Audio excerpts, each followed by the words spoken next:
What's up? What's going on out there? What's up, fam? Bam! It is the homie, MainmanMademan in the building.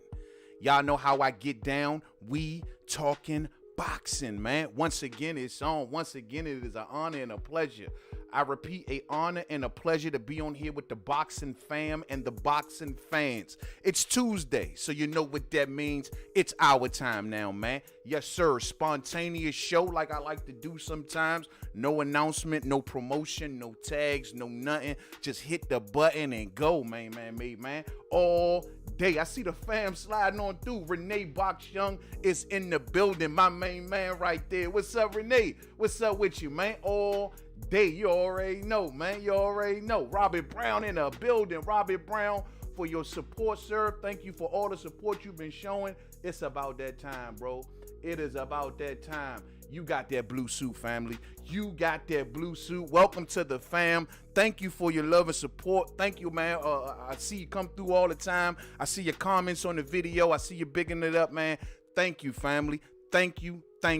And much love to everybody out there, man. Especially everybody in Mainman Mademan's boxing form, man. Yeah, man, we just gonna get on here and just kick it on some boxing news. Whatever's going on in boxing, hell, we just gonna talk about it. You know what I'm saying? The only thing that I ask for, fam, is that allow me to stay away from the Tank Davis and Ryan Garcia talk for this particular episode. I'm leaving that alone until a little bit more rubber meet the road. You know what I'm saying? But we got a lot of other things to talk about, man. There's some fights being talked about. Can't wait to dig into those. We're going to cover a little boxing history this episode, man. The whole nine. And we're going to pick up on this Deontay Wilder thing. The updates that's came out. Yeah, I seen the statement from Shelly Finkle. You know what I'm saying? We gonna get there, fam. We gonna cover all that and a lot more. Y'all know this inauguration week, man. You know, I'm out here in the DMV.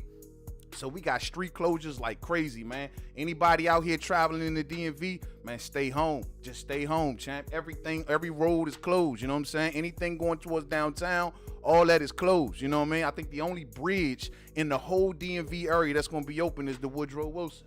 The rest of them, all of them closed. You know what I'm saying? So, you know, security is high right now in the city. So if y'all got y'all stuff, get your little vittles. You know what I'm saying? Get your drinks, get your roll up, and go in the house and just lay low and enjoy the inauguration, man. So with that being said, like I say, salute to all of the fam. Word of the day, what's up, man? I see you coming on through, family. What's up with you? Without further ado, fam, we're going to get right into this boxing talk, man, and do like we like to do best. But first and foremost, as always, let's get to the boxing history. You know what I'm saying? I missed it on the last couple episodes. I told y'all, my bad. I had to get back up to the boxing history. Bruce said I got my roll up all day. You know what I'm saying? What you blowing on over there, Bruce?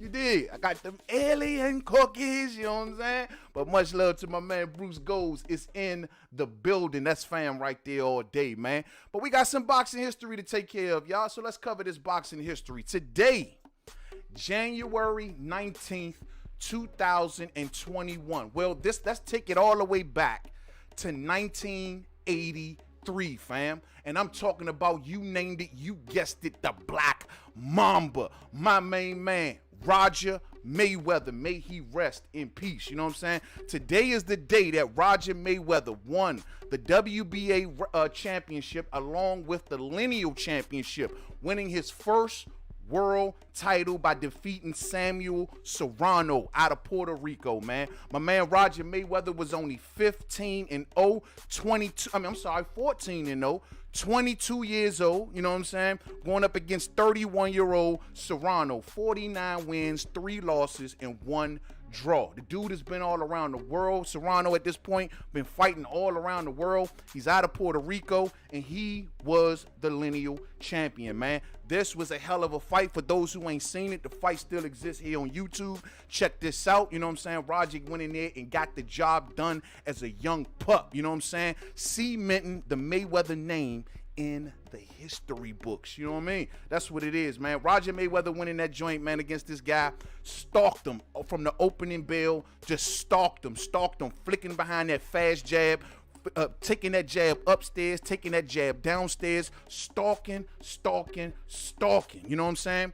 It's said that this dude, Samuel Serrano, given he was from Puerto Rico, he trained extra hard in Puerto Rico. Word on the curb is that he was going 15 rounds in his training camp. So it said that when he got to the fight with Roger, and they fought in 90-degree heat, fam. You know what I'm saying? By the time he got there with Roger, word is that he left it all in the gym. You know what I mean? He overtrained, if you will.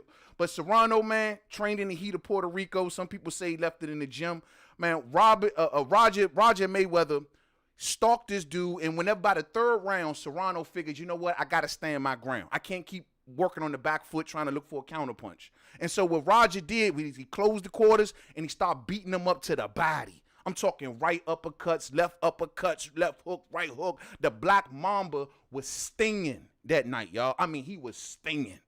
Uppercuts downstairs, you know what I'm saying? By round 4, it says that Serrano, I guess to deal with the hand speed of Roger Mayweather, he tried to start tying him up. He started using the strategy, I got to tie this dude up, and maybe try to get him on the break, you know what I'm saying? Well, that didn't work, because whenever they would break up, Roger would just go right back into stalking this dude. This dude was just a mover, until Roger finally cut him down by the 8th round. Hit him with a straight right hand, came back with the left hook. Bow, finito. You had the corner of Serrano jumping in there, stopping it, shutting it down. Roger Mayweather takes the trip to Puerto Rico to defeat the lineal champion down in Puerto Rico known as Samuel Serrano, gaining his first world title. Now, we all know that Roger went on to win again in the next weight class up, you know what I'm saying? And that's pretty much his major accomplishments. But this was the biggest one. This was his first world title, and on top of that, champions, it was for the lineal championship, man. You know what I mean? Salute, and may Roger Mayweather rest in peace, because this marks the day that he cemented the Mayweather name in the history books, man. All day. I got my brother D-Lo 44 Boxing in the building. What's up, family? Salute to you, fam. Salute to you, man. Salute to you, man.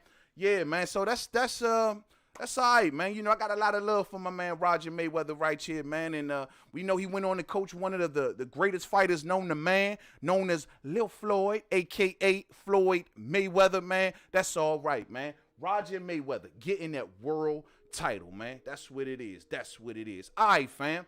Let's bring it more modern. Let's get into the modern stuff. I know y'all waiting to see, man, what you talking about today. Yo, do me a favor, though, fam. While y'all coming on up in the building, thumbs up as you pull up. You know what I'm talking about?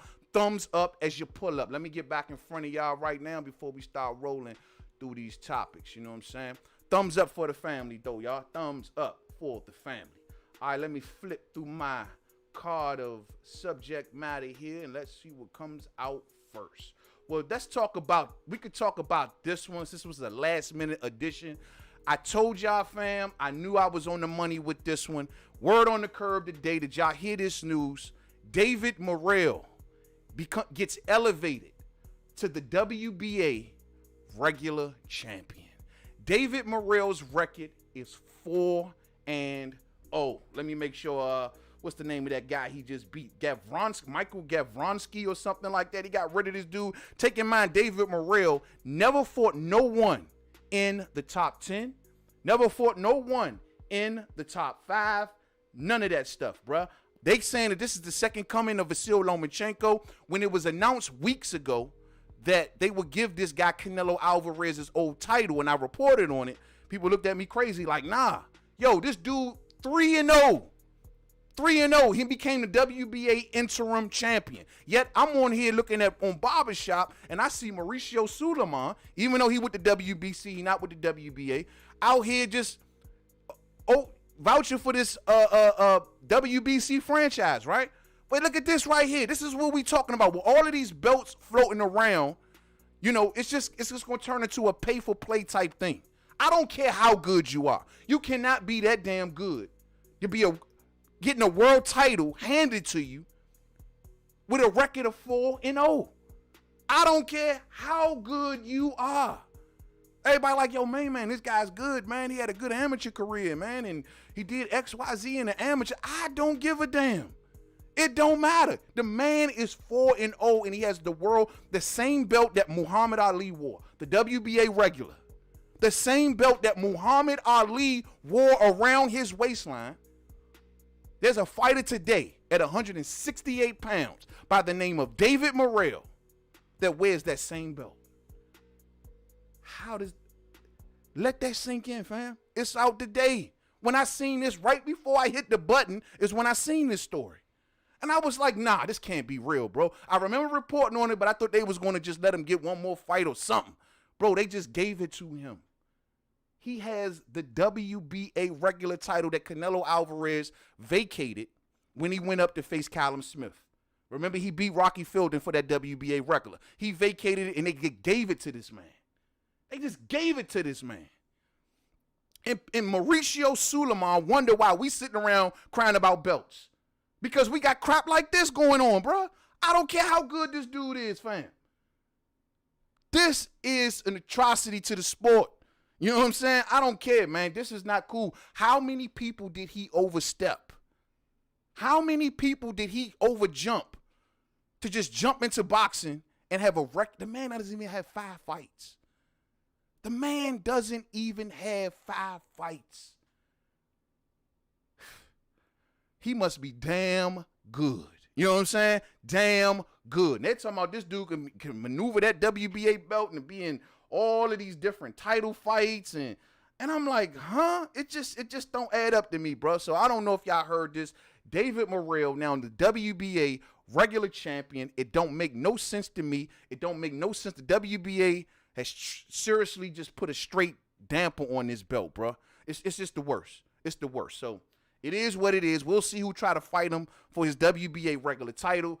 Last I checked, I think he's rocking on the PBC side of the track. So we'll see how this all lines up, man. I don't know if David Benavidez or any of them other guys going to go after this dude, man. But this dude got to prove something to me. Y'all got to miss me with all of this amateur talk, especially since this dude ain't beat nobody in like the top 10.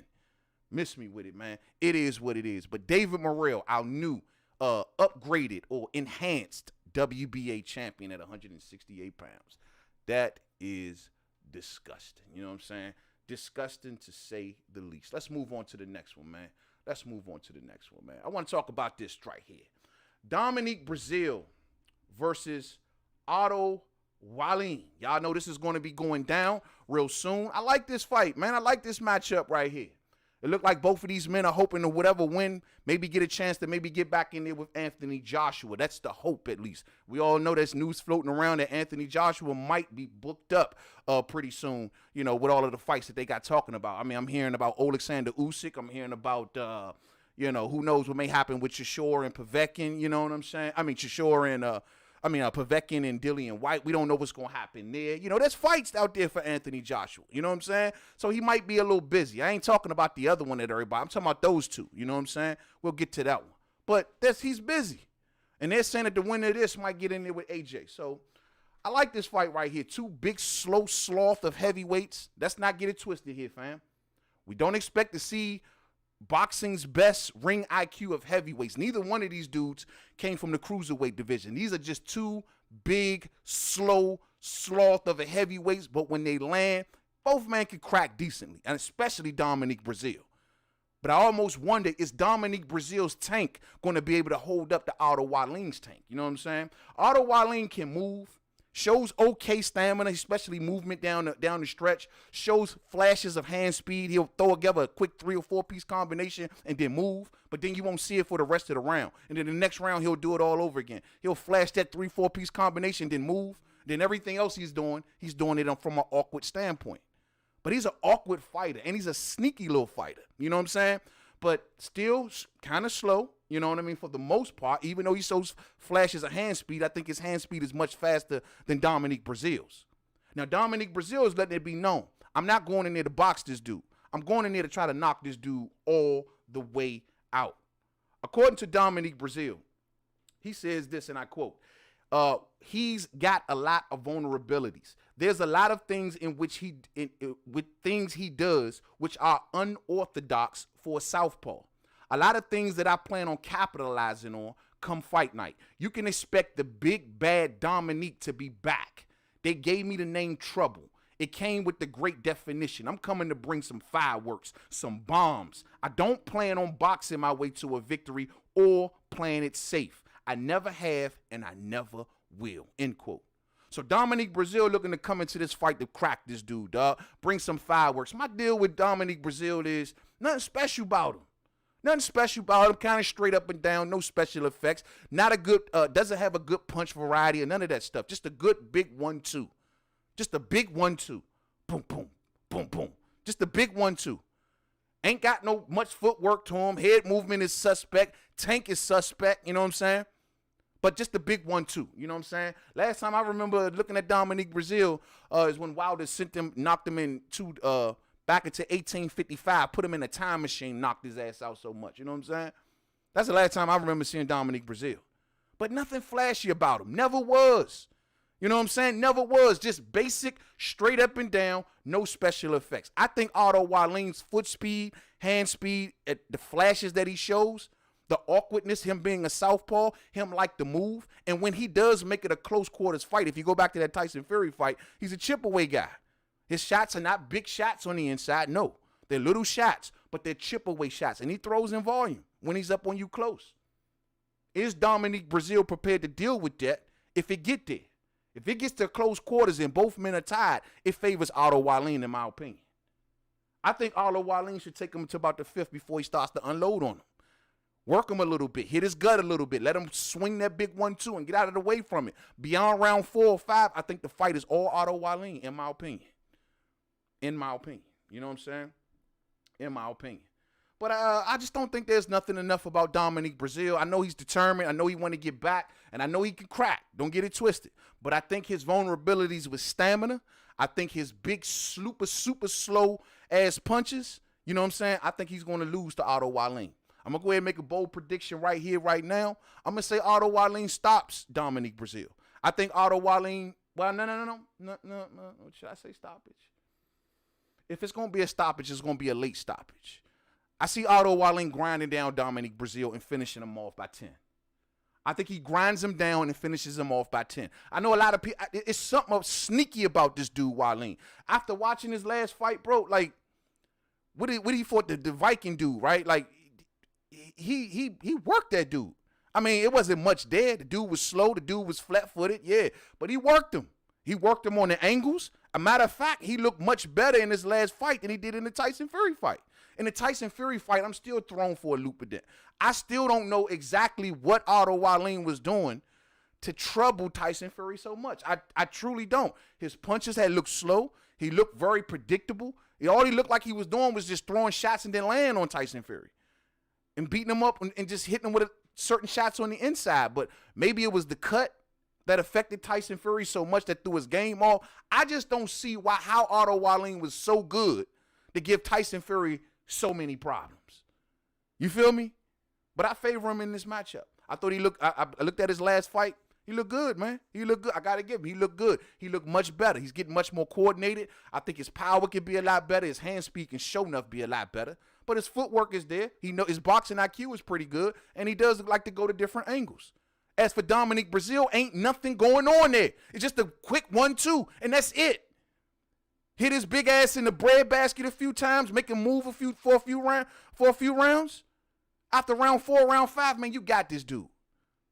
I think Otto Wallin gonna get the job did. What y'all say, fam? Let me see what the fam time out. Salute to everybody that's sliding on through, man. Salute to everyone. I got my homie Chin Smoke in the building. Chin Smoke, what's up, man? Salute to you. Salute to you. Salute to all of the fam sliding through, man. Renee Box Young says, yo, good point, man. Nothing special from Brazile. I remember when AJ smashed him 2 years ago. Yeah, smashed him, bro. AJ just went right through him. Wilder just went right through him. Dominique Brazile is just one of those dudes just all talk. You know, just think because he big that's enough. That's not enough, bro. His stamina's always been an issue. He's always been slow. And he's just been a not so good heavyweight. He's just, in this era of heavyweights, Dominique Brazile can still fight. But if he was in a previous era, the man would be nothing. I mean, nothing. If we talking in the mid-90s, this man is nothing. Nothing. Probably not even Otto Wallin. You know what I'm saying? But I'm expecting a slow fight. Don't expect this is not going to be Lennox Lewis versus Evander Holyfield right here. You're talking two slow heavyweights. They're going to take their time. They're going to slow down. But I do see this fight ending in a knockout. And I'm favoring Otto Wallin. You know what I'm saying? All day. Mike, yo, what's up, Mike? Mike say, man, he's stopping Dominique in 7. You think so? I think so too, fam. You say 7, I'm going to give him 10. I think he's going to have to take him late. I think once, like I said, once you get this dude beyond round 4 or 5, it's going to be all Otto Wilder. Otto Wilder ain't going to continue to move. Otto Wallin ain't gonna continue to go from here to there to here to there to here. Dominique Brazile ain't gonna be one to try chase that man down. Now Dominique is a true heavyweight. Can one land? Can one sneak in there and knock Wallin ass on the floor all day? 100%, absolutely. He can crack, and I will not take that away from him. And this is the heavyweight division. But he got to punch his chance. If y'all want to give him a punch his chance, fine. He got to punch his chance. But I'm rocking with Otto Wallin right here. Who y'all thinking, man? Who y'all thinking? Jaquavius, what's up, fam bam? What's up with you? Jaquavius, why don't you got a blue suit, bro? You know what I'm saying? Why don't you got a blue suit? I know you had one. I don't know how that went, man. You got one now, that's for sure. What's up with you, though, fam? What's up with you, man? Mike say, yo, man, whooping his ass, that was what he was doing. Oh, okay. Absolutely. Absolutely, man. Dominique Brazile just not that dude to me, man. He ain't never have been. He don't put fear in a lot of people. They look at him like, yo, we gonna knock this big powder puff out. You know what I'm saying?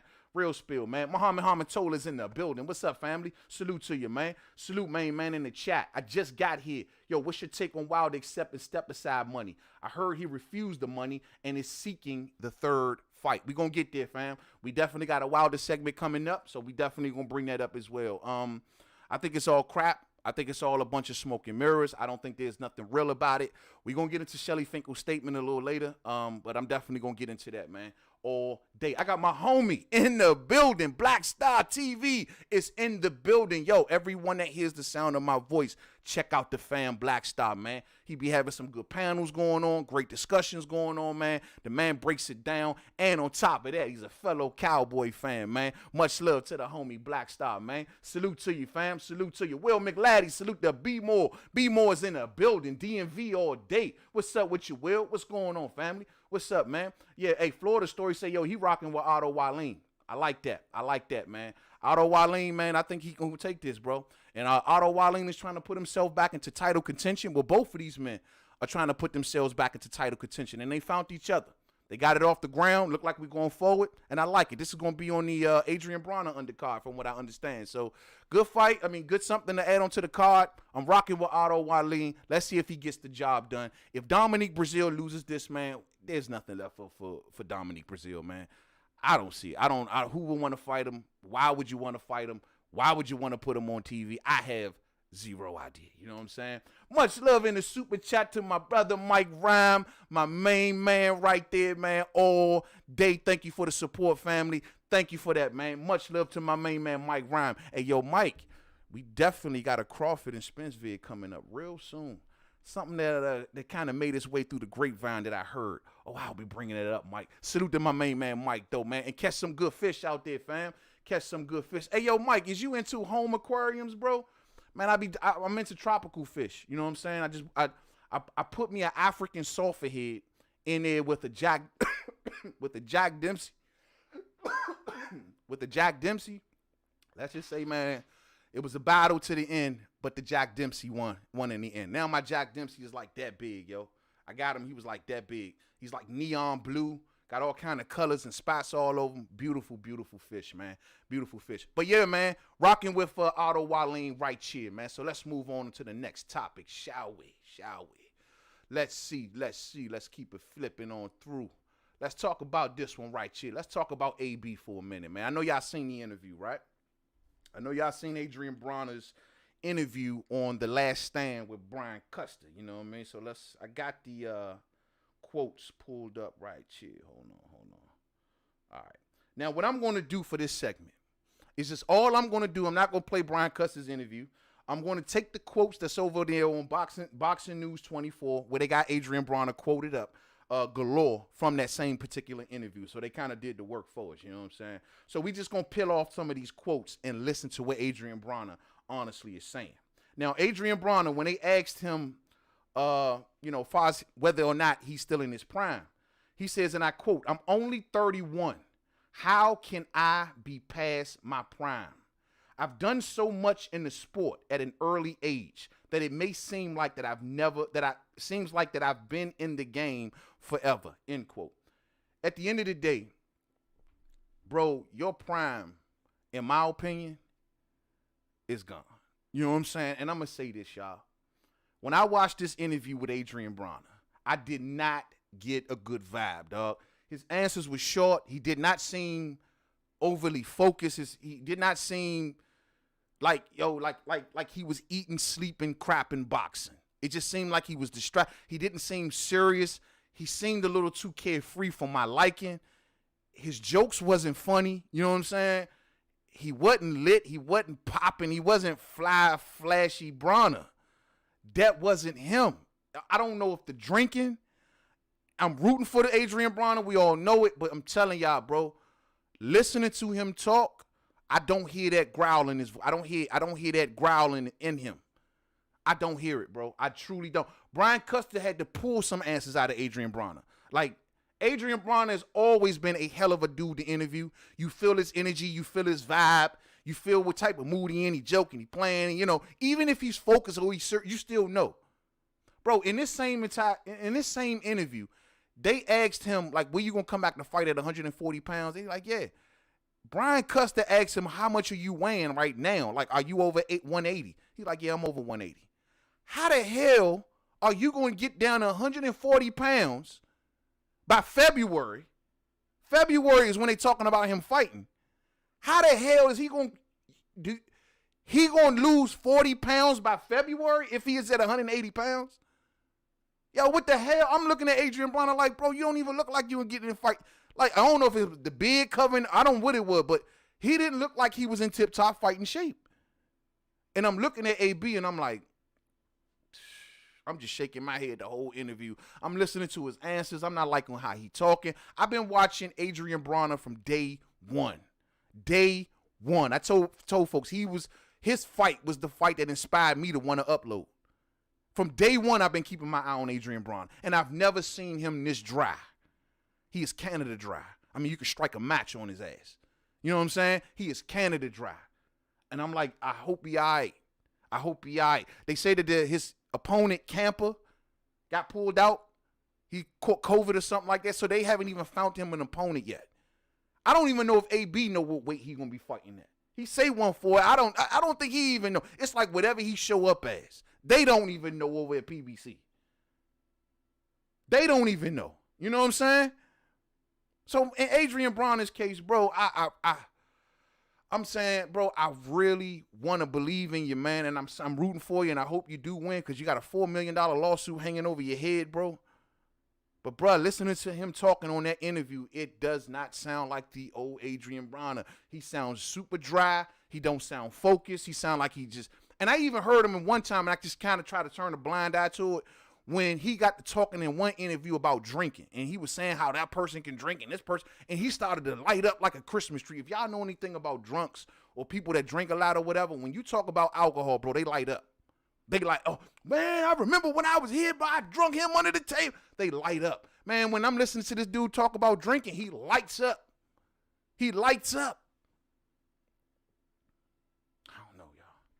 I don't see it. Hey, we got my main man in the building. What's up to the homie? Retro Boxing and Documentaries, a.k.a. the OG Blood Boxing is in the building. What's up, family? Salute the OG, man. Salute the OG. That's my man right there, dog. Bruce Gold, oh yeah, he giving shout outs, man. Shout out to OG. Much love to the homie Blood, man. Thank you for sliding through, family. Much love to you, man. Much love to you. All right, let's get back to the Adrien Broner quotes, man. He goes on and says, and I quote, I can go out and fight anybody. Who wouldn't want to fight Adrien Broner? Nobody is going to turn that down. This is their big chance to fight a soon-to-be legend. In my career, I've done things that nobody else has done in the sport of boxing, end quote. One thing I will give AB that you can never take away from him, I don't care how many jokes or memes or whatever y'all make, you can't take away the fact he's a 4-division champion. You can't take that away. Now, clearly, he's in a moment in time right now where he ain't on top. He ain't popping like that. People looking at him as a joke, but at once upon a time, we thought that this man was the real deal, and he did amass to become a 4-division champion. Say what you want. MainmanMademan, he was overpowering the fighters at 130 and 135. MainmanMademan, when he came up to 47, he ain't fight nobody. He beat Paulie. I don't care. One thing you can't take away from this man is that he is a 4-division champion. He is honestly more accomplished than a lot of I always say this, though your favorite PBC welterweights, well, technically, Adrien Broner is more accomplished than them. He's more accomplished than Danny. He's more accomplished than Sean. He's more accomplished than Earl. In a nutshell, yeah. I mean, 4 championships in 4 divisions. Has any of them done that? Any of them attempted to do that? No. And this is why I did a video, and the homie ain't like it too much, you know what I'm saying? But I did a video, and I said, yo, if by the logic of the Earl Spence Jr. fans, but this, and I'm not going to go there. Lord knows I don't want to go there. The 60-40 crap, Adrien Broner technically will get 60% against Earl Spence by their logic, because he is the more accomplished fighter, and on top of that, he's moved more pay-per-views with Manny Pacquiao, right? By that logic. But you can't take away what Adrien Broner has done in the game. And Adrien Broner should not allow, even though he's probably at the point of his career where things started, not go so well. But you can't take away what he did, dog. You know what I'm saying? You can't take away what he did. Check this out. And Adrien Broner says, and I quote, "Right now, my weight is low. I can make 140. I can make 135 next week." And he says, I think I'll fight. He says, I think I'll fight at 140, end quote. This is the same interview that he told Brian Custer he's over 180 pounds. But he says he can make 135. He says that he can make 140. Let me say straight like this. Believe it or not, how crazy as this might sound, and you might say, yo, man, you tripping, bruh. You tripping. Hey, Slim, I'm going to be real with you. AB Mike can make 135. Now, that Mikey fight was, a couple years ago, I think it was at this point? But in the Mikey fight, he came in at 138 pounds. Mikey had him under financial penalties that on the weigh-in, he weighed in at 138 pounds for a fight at 140.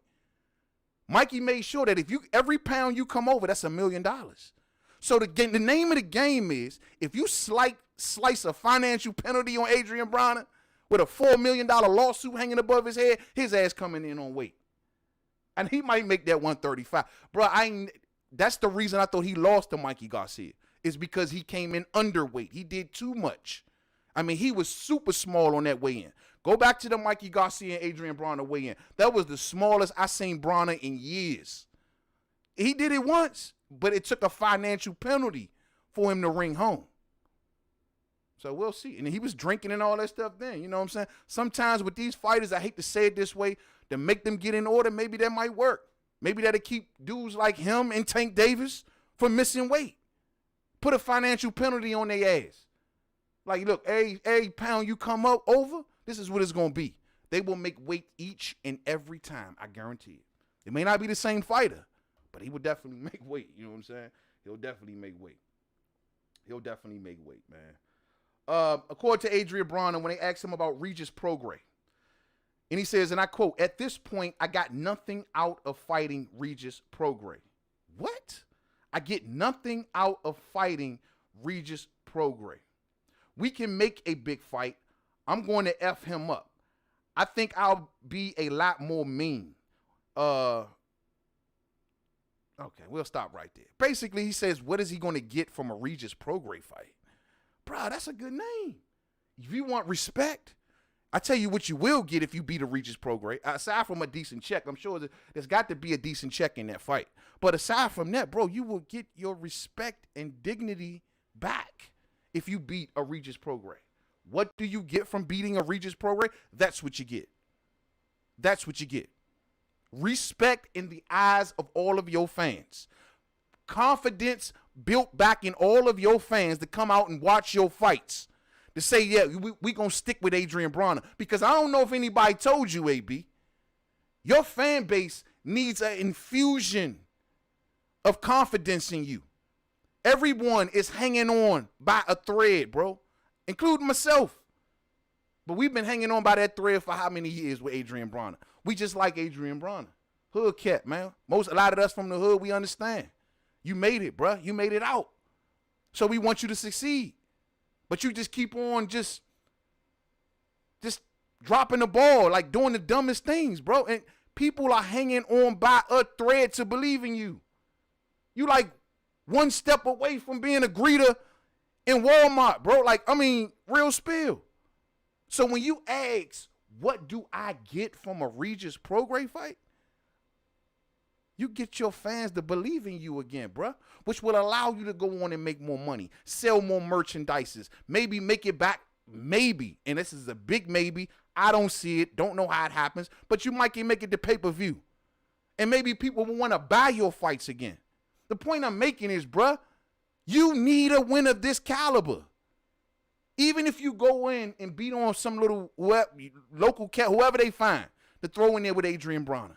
That ain't going to restore the fans' confidence in you. What that's going to do is just get the presses pressing. And that's the first step. It'll get the presses pressing that Adrien Broner won. And then you can then go off and beat Adrien Broner as a winner. Well, that will build attention and build some buzz. But far as confidence, far as me ever getting back on YouTube and making a video saying, yo, I think Adrien Broner going to win this fight. I think Adrien Broner going to stop. For me to ever get back to that point, you have to beat the caliber of a Regis Prograis. Good luck with that shit. I want to believe, man. I want to believe. I want to believe. But Lord knows I can't. My brother is in the building. I've been waiting for you to show up, brother, so I can give you that blue suit as well. And that is my main man, none other than Stormy B-Man is in the building. Stormy, man, yo, man, the Kung Fu Film Focus, bro. I'm at all them joints, fam. I'm at all them joints, man. Salute to my fam, Stormy B-Man. Thank you, man. I wanted to tell you straight like this. Thank you for that Sonny Chiba one that you did, bro. Hey, man, I enjoyed every single second of that video. Thank you very much. You, my main man, always know that, man. That's my man, Stormy, right there, man. Stormy got that blue suit now, man. All day, all day, all day, all day. Bruce Gold says, so what weight is AB coming back at? For word he talking about is 140. But they still have, to me, they haven't set anything in stone. They ain't going to know, bro. They ain't going to know until they get a little more closer to the date and what's going on with this dude. Where you at, man? Where you hovering around at? Are you about 150 for 55? Maybe we make it at welterweight. Maybe we give you a catch weight. Maybe we slide you to 140. They want him at 140. They want him at 140. And I hate to say this, but it's just the facts. They want him to pick up on the old program that he used to have, and that is overpowering fighters. That Adrien Broner was the biggest thing at 135. He was the biggest thing at 130. He was even missing weight back then. You know what I'm saying? And clearly, Adrien Broner, in my opinion, has progressed beyond the 140 division. Technically, in real life terms, he should be a welterweight. But they're not going to put him at welterweight because there's no one. He can't even be the B-level welterweight at this point. Anyone with volume punching, especially at the welterweight division, they're not putting Adrien Broner in there. And definitely not an elite fighter. So 140 is the only thing that makes sense. 140 or a catch weight is the only thing that makes sense for Adrien Broner, unfortunately. You know what I'm saying? And that's very unfortunately, man. I got my man, Supreme Beast Boxing Talk, in the building. Salute to the DMV fam all day. Yo, y'all need to check out Supreme Beast Boxing Talk, man. That's the man right there, bro. Breaking out interviews and everything, man. Real live boxing channel right there. Salute to the fam and go check them out, man. Real spill, real spill, real spill. Real spill. Nah, bro, you got that thing, Stormy. What you talk? Hey, Stormy, I've been waiting for you to show up so I can give you that joint. You know, I said it last week. I was like, yo, where my man Stormy at, man? I called it out on the last week talking boxing, man. I wanted to get you that joint then, bro. When you said that, I was like, I thought you had one. You know what I'm saying? I really was in shock by that, man. I really was. But I will say this, fam. Adrien Broner. Those are some of the quotes that he got out. Go check out the full interview over there on Brian Custer's The Last Stand podcast. That's a great podcast. I like what Brian Custer's doing over there, man. Check out the full interview, and you can hear some more quotes from Adrien Broner. But I'm not a believer. I'm not happy with the interview. I'm not happy with the energy I'm feeling. I'm not happy with his answers. I'm hearing little talks about he's slacking in training. There's just a lot of things I'm not happy with right now with AB. He's got to make me a believer. It's a long hill to climb for most of us, I'm sure. But at the end of the day, bro, I'm not liking what I'm seeing. And I don't know. I will absolutely hate for Adrien Broner to lose against a nobody. a no-name. Some random guy that they found in front of the liquor store to fight Adrien Broner, and he loses or something like that, bro. I'm going to be just like, oh. It's going to hurt a little bit, to be honest with you. It's going to sting a little bit. Every time AB loses, it stings a little bit, to be honest with you. I know y'all may say, that's true. I've been rocking with AB for years, man. When he loses, it stings a little bit because I want to see him win. You know what I mean? But I'm not a believer. And my confidence level is at an all-time low right now with Adrien Broner. Real talk. You know what I'm saying? We're going to move on. We're going to move on, man. We're going to move on. That's not cool to say, man. That's not even cool to say. All right, let's go here, man. We got a championship fight to talk about. Forget all the fluff talk. Forget all of the woulda, coulda, shouldas, the 60s and the social media negotiations. We got a real live championship fight to talk about up in this piece. You know what I'm talking about? I'm loving this fight right here. Angelo Leo versus Stephen Fulton. I cannot wait for this fight. January 23rd going down, you know what I'm saying, on Showtime, being promoted by Mayweather Promotions. This fight right here going down for the 122-pound WBO title. Two undefeated fighters. You got two men with momentum squarely at their back. My man Stevie Fulton getting over COVID-19, coming off beating 8 undefeated fighters. 8 undefeated fighters. Stephen Fulton's his route is right there in front of him, bro. You can be the only champion from Philly. The boxing town known as Philly. Danny lost his belt. Julian J. Rock Williams ain't got a belt. Nobody ain't got a belt. Stevie can stand out, and this can be the route that he's been looking for right here. I'm also believing in Angelo Leo. For anyone who knows, who's been following the channel, I covered the Angelo Leo versus Tremaine Williams fight, man, and I was highly, highly impressed by Angelo Leo. You know, from what I understand, the Mayweather stable and the Mayweather faction, they all got a lot of love for Angelo Leo. We know him and Rolly Romero, they real cool. They do a lot of sparring together and stuff like that. Angelo Leo is a damn good fighter, man. Damn good fighter. According to Stevie Fulton, he says, and I quote, "We're 2 of the top 5 in the division." So, fam, everybody that's running around like, what boxing is on and what is boxing dead? And you got 2 top 5 of the division squaring off in a championship fight. No politics, no polished shit, no politics, none of that stuff. It's going down. 2 high-level, high-caliber fighters. You know what I'm saying? Real spill. Real spill. As for Stevie Fulton, good hand speed, fast jab, accurate puncher, very, very good 1-2, good balance, likes to stay on the outside and sit on punches while weaving. So he's a guy that once he's on the outside, he's sitting on his punches from the outside. That's one of the best things I like about Stephen Fulton. As for Angelo Leo, that's my dude, man. Likes to apply pressure, likes to work the body. You know what I'm saying? He feels as though there's more of him to show. He feels as though that people are putting him in that aggressive box, just to come forward, aggressive style fighter. I'm telling y'all straight like this, and I've done my homework on Angelo Leo. It's more to him.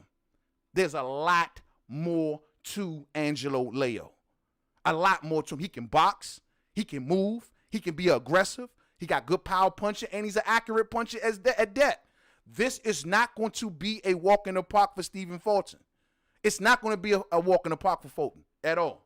You know what I'm saying? And not at all.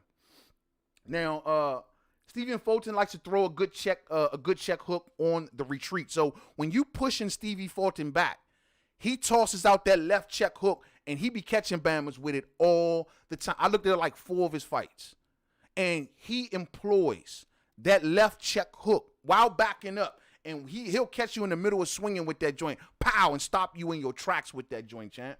And stop you in your tracks. Stephen Fulton is coming off a hell of a performance in his last fight where he stopped the cat to the body. Beautiful shot for anyone wondering about Stephen Fulton's power. And that cat was big. What was his name? I just watched that fight, bro. It was a Spanish cat he just beat. I just watched that fight, bro. Stop the cat to the body. Beautiful work by Stephen Fulton, man. This is a high caliber fight right here, fam.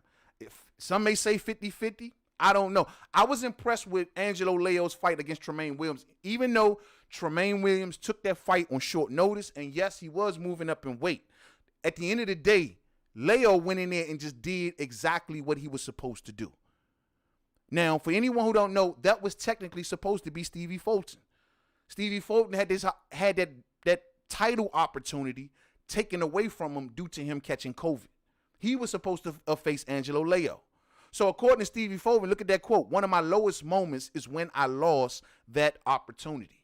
And he said, man, one of the worst things that he had to deal with is when he had to sit at home and watch Angelo Leo and Tremaine Williams fight when he know that was the moment that he worked his whole entire career to get to. Well, it came back around, bruh. You got that chance.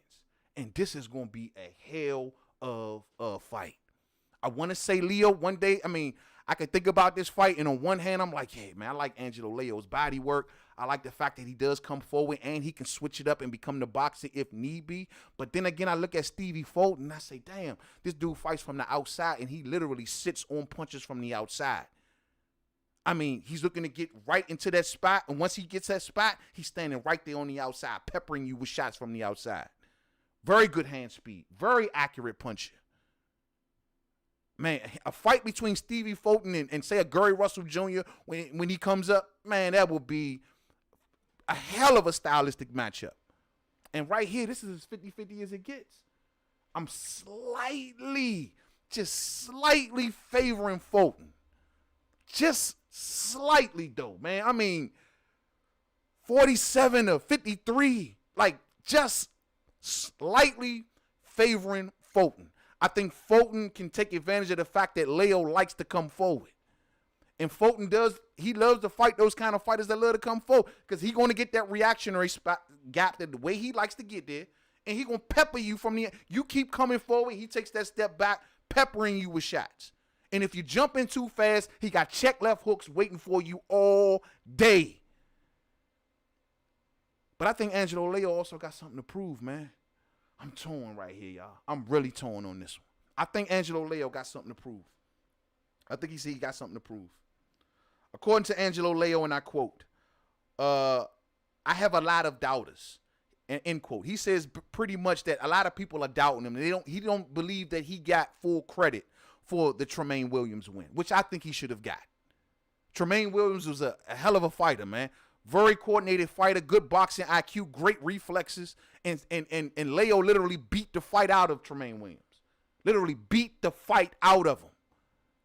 He was prepared, much more prepared than Tremaine was. But this is Stevie Fulton. Stevie Fulton is now properly prepared. This is not a short notice opponent, and I think he's going to be ready. I think he's been scouting Angelo Leo. He's been waiting on this opportunity. He's seen Leo at his best against Tremaine Williams, and he's ready for that. I'm favoring Stevie Fulton for this fight, but damn, it can go either way. What y'all talking about, fam?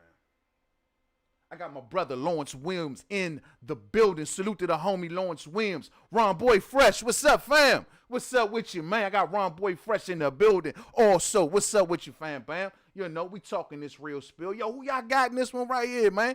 This one's tough for me to call, dog. Like I said, I'm favoring Fulton by like this much. I'm favoring Fulton by this. But Leo is not coming to lay down. Leo is not coming. He won that title, vacant title, as it is what it is. But he won that title, and he wants his respect. The thing is with Leo, especially since he's relatively still like I'm going to say an unknown fighter, but us diehards know. Leo won the belt. Unfortunately, he didn't win the respect because boxing fans didn't give it to him. This is the one he gets it at. Whatever respect level he been looking for, this is where you get it at. Right here, champ. Right here. I don't know, man. It's going to be tough, man. It's going to be tough. It's going to be tough. It's going to be tough. Thumbs up for the family. Thumbs up. Hey, yo. Why am I... See, this is how I know something is going wrong. My boy, man, my brother, Orlando Finney, don't got a blue suit. YouTube, what are y'all doing to me, man? For real. You know what I'm saying? Now, I know something ain't right about that. Orlando definitely has a blue suit. I don't get it. I don't know what's going on around here, man. YouTube is playing games. You know what I'm saying? Hey, Slim, this fight going to be lit. Hey, I'm telling you, Ron Boy Fresh, I don't know how to call this one, champ. I don't know. Steven been waiting on this opportunity, bro, and I believe in the kid. I do. I've been looking at a lot of his fights. He's sharp. He is sharp. These are both two very sharp fighters. Look at this. He said, this is the marquee fight for me moving forward. We need unifications. Both men said that. When they asked both men at the press conference, is this the most marquee fight of your career? Both men said yes, all day. They know these are two very supremely talented fighters, and we are in for a treat when this fight go down, fam. Y'all need not to miss this. I will be covering this. I will be doing a post-fight live on this one, man. I'm a big fan of Angelo Leo. I think he's something special, man. I do. And if he gets through Stephen Fulton, well, then he is seriously making me a believer. And I think that Angelo Leo going to wreck shop at 22. But we going to see. This fight right here will hopefully give me that answer that I've been looking for, man. You know what I'm saying? Ron Boy Fresh says Fulton worked that body too, man. Yeah, 100%. Fulton can work, and he does it from the outside. He a dog, man. I don't take that away from him. Definitely a dog. I think, but I know that Leo, that's what he likes to do. Like, that's a that's like, man. In Fulton's case, whenever I see him usually going to that body, it's usually through adjustment. But with Leo, this is just who Leo is. Bruh, this going to be a hell of a fight, bruh. This going to be a hell of a fight, man. It's going to be a hell of a fight, fam. So, yeah, man, check out for this one, man. Angelo Leo versus Stephen Fulton going down, I believe, this weekend. I will be on it like the Hornet. You know what I'm saying? This is going to be a damn good fight. Rocking with Stephen Fulton, but if Angelo Leo pulls it out, I understand. And I respect both of these men, win, lose, or draw, as long as they give me a valiant effort. Let's keep it pushing. You know what I'm saying? Let's keep it pushing. One more high fight. We ain't going to spend much time on this one, but one more high fight that's been also dropped out there while everybody don't see that boxing is starting to heat up. Sergei Lipinets versus Jaron Boots Ennis is being talked about. Nothing official yet. Nothing official. They are in the negotiating period, and I love this fight. We've been scrambling our brains. Who is going to be the step-up fight for Jaron Boots Ennis? There's been a lot of names floated around. Jaron has been on social media, out in the public, starving, letting it be known that I'm hungry, that I'm ready. Y'all keep doubting me. Y'all keep telling me I'm not ready. Y'all holding me back too long. I'm ready to go. He's called out everybody. Earl, Bud, you name it. Boots won him. You know what I'm saying? I'm saying, though, Boots, won't you need to give the, one of the Russell brothers a call, man, because I checked that fight out that Russell brother put the hands on him back in the amateurs, you know what I'm saying? You need to be giving him a call. But at the end of the day, he want to fight any and everybody. And I like Boots. Boots is a sharp dude. He's busting at the seams to show his talents on the top floor. He is busting at the seams to show his talent on the top floor. Well, here it is. This is the big step up, y'all. This is where we find out, if this happens at least, this is where we will find out if Jaron Boots Ennis is everything that everyone thinks he is. I think he's the goods. Now, Sergei Lipinets, I'm going to keep it 100 with y'all, fam. Maybe I may say, man, you can't do that. I want him beat. Ron Boy Fresh, I'm sure you understand. Supreme Beast Boxing, I'm sure you understand. This man beat Lamont. I want him beat. You know what I'm saying? I think that Jaron Boots Ennis beats this dude either way you slice it. He can box him and beat him, which is the way that I would prefer. Don't bang with this guy and get this guy opportunity in the fight. I thought the same thing about Lamont Peterson. Lamont Peterson was cruising while boxing this guy, working behind the jab, using his length, moving and jabbing. There was nothing that Sergei Lipinets could do. Same way when Custio Clayton was doing it. But whenever you allow Sergei Lipinets to close that gap and get up on you, well, he turns into a punching machine. You know what I'm saying? Exactly the same way with Custio Clayton. He got up on Custio Clayton and made it a different kind of fight. And then he walked away with a draw. But this dude can be outboxed. You could put a jab on him, mix it up upstairs, downstairs, and keep him moving. And Sergei Lipinets, he likes to throw these hard shots from the outside, but he lunges a lot. Man, you keep him moving and putting him on angles and put the jab on him. It's nothing you can do. That's what Mikey did. Man, Mikey gave him a boxing lesson. Lamont could have gave him a boxing lesson. And I believe that Boots is going to give him a boxing lesson. I want him beat. I'm keeping it 100. Man, you're wrong for that. You can't be biased. Blah, blah, blah, blah. He beat Lamont. And I was so pissed off after that fight, champ. I was so pissed off because I'm like, yo, why are you banging with this dude? I honestly think Lamont just wanted to leave it all in the ring that night. You know what I'm saying? I'm sorry, fam. Stormy says, I want him dead. I want his house burned to the ground all day, fam. You know what I'm saying? I'm about that far, but all day. I want this dude beat. I want this dude up out of here. You know what I'm saying? And I want Jaron to get the job did. Stop this dude if you can. The same way he put Lamont down. You know what I mean? Put him down, Jaron. And we rooting for you on this one. So Sergei Lipinets versus Jaron Boots Ennis, the coming out party. You know what I'm saying? We'll get a good measure on Jaron Boots Ennis with this fight. We'll get a good measure. And maybe the conversation can start to change if he gets rid of this guy in devastating fashion. If it goes down. Maybe the conversation could then change and we can start saying maybe Jaron is this and maybe Jaron is that too. Hey, Slim, this kid is a killer. And everybody at the top better watch out. But I'm sure y'all are just like me. You can't say it with 100% confidence until you see him step up. And in today's boxing, where these young boys be getting wrecked on the step-ups, I need to see you step up, bro. I like your Boots, but I seen what the Russell brother did to you, man. I'm just saying. Let me see you step it up. Beat this dude. End this dude. Destroy this dude. The DMV will definitely appreciate it. You know what I'm saying? The DMV will definitely appreciate it. Ron Boy says, yo, hold up, man. Lippinets put hand on Lil Mikey. Don't get it miscombobulated. Lil Mikey was just getting mauled on the low. Yeah, but Mikey went back to boxing this dude. That's all I say. He can maul you. That's one thing that Sergei Lipinets can do. He can maul his ass off. You know what I'm saying? But when you go to the fundamentals on Sergei, you can beat this dude by leaps and bounds, by miles. You can put rounds in the bank on him by just simply boxing him for 4 to 5 rounds. You can take your chances with him for a couple rounds, sure. But if you stay on your fundamental square, I always say if they stay on their fundamental square, they can beat Sergei Lipinets. Now, some people believe that he's gotten a little better since he came up to welterweight. Yeah. I just think if you give him the fight that he likes, he fights well in that fight. If you give him the fight that he likes to fight, that's when he fights well. But when you box this dude and just give him the movement and just, it may be a boring fight, whatever the case may be. But when you fight that way, he gets lost, in my opinion. You know what I'm saying? Mike Rhymes says, yo, man, he beat Lamont because he had no more breaks left after fighting Earl. Lamont could have beat him, bro.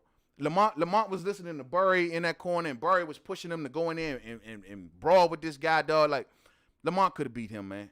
I think, honestly, Lamont was just at the end of the road, where he knew he wanted to leave it all in the ring.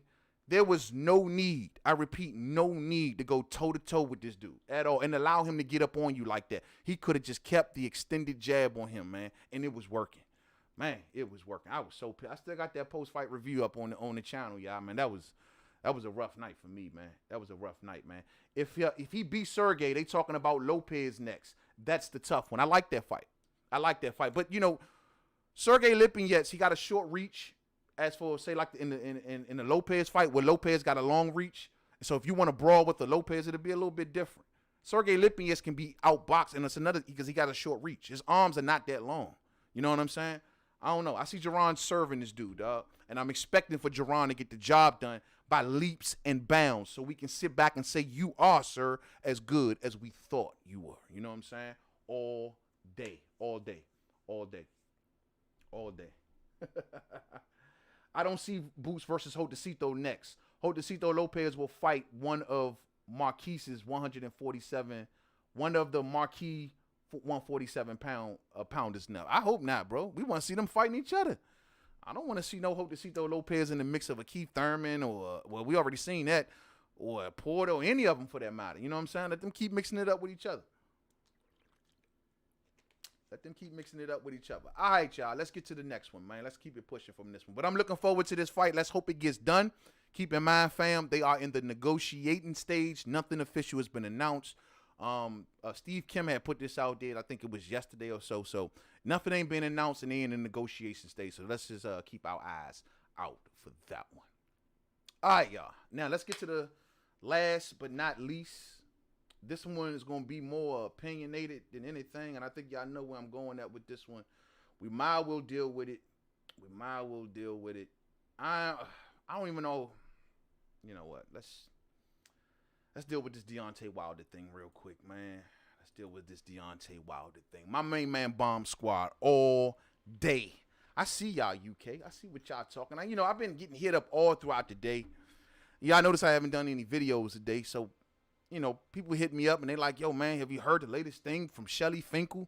I see comments pouring in on my old videos. Go look at what Shelly Finkle was saying. And, man, this fight is done, man. Shelly Finkle has failed them. And, oh, my God, then I'm seeing everybody come out when Deontay Wilder's going to fight Charles Martin.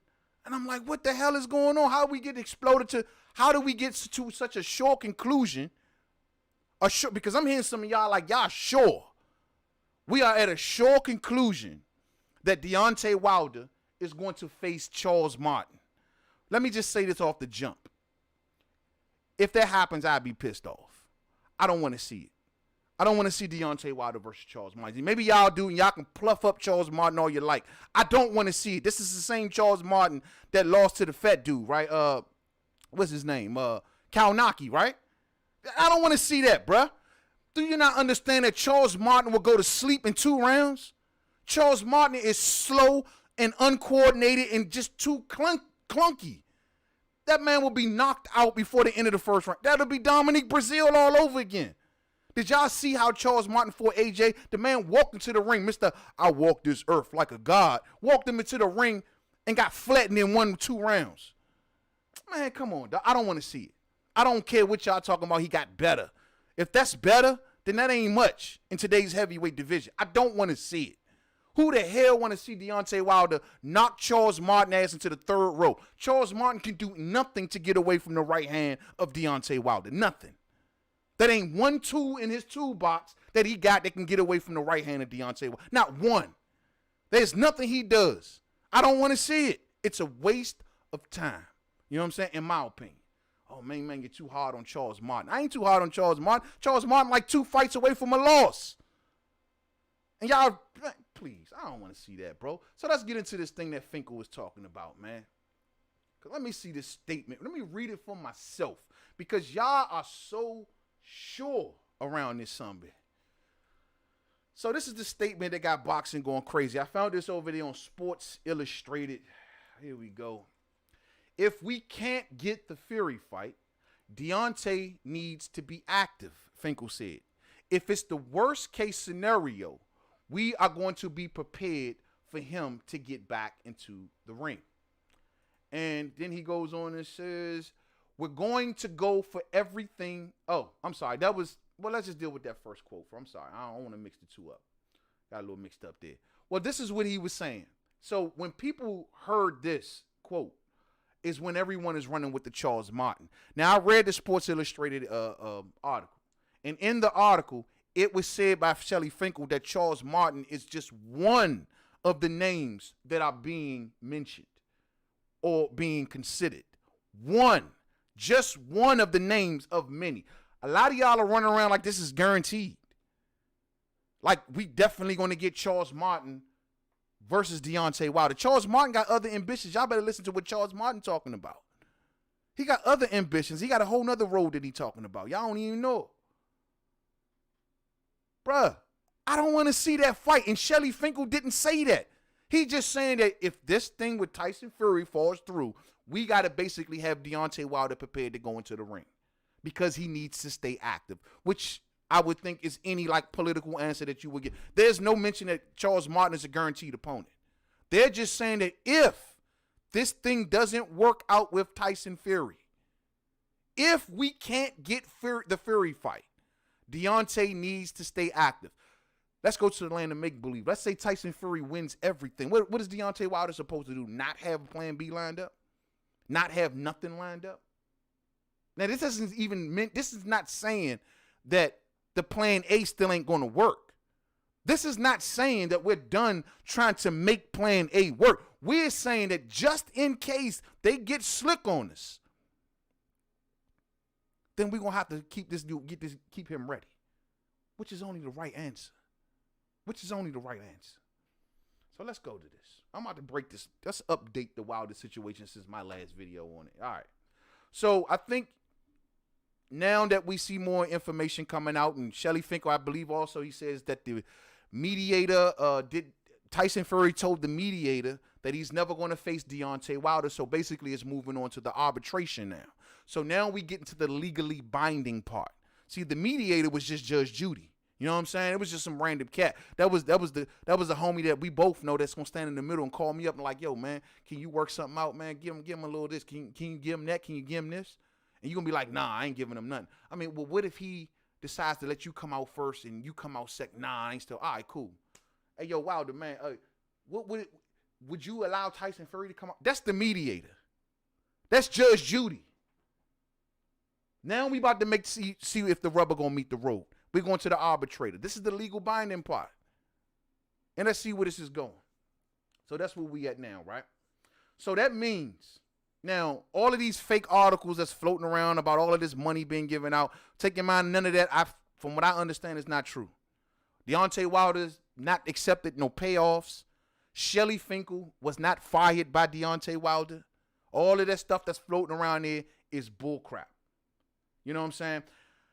The big lie is clearly, one thing that y'all not giving Deontay Wilder credit for, I noticed. We're beyond it since we're now talking about Tyson Fury being offended because he's so in his feelings. He's so offended. We beyond the point that Deontay Wilder was the cause of the contract expiring. We're well beyond that first lie, right? I just want to make sure we crystal clear because y'all used to hit me up by the multitudes. Oh, man, Shelly Finkle should be fired. Oh, man, Shelly Finkle, he failed Deontay Wilder. They let the contract expire. It's set on Shelly Finkle's desk. That's what y'all told me. Until now y'all see that was crap, and then no one even mentions that no more. Funny. I guess we're beyond that point of rematch clause expiring, right? Here's my deal. Why would anyone pounce on a story about Deontay Wilder being paid off?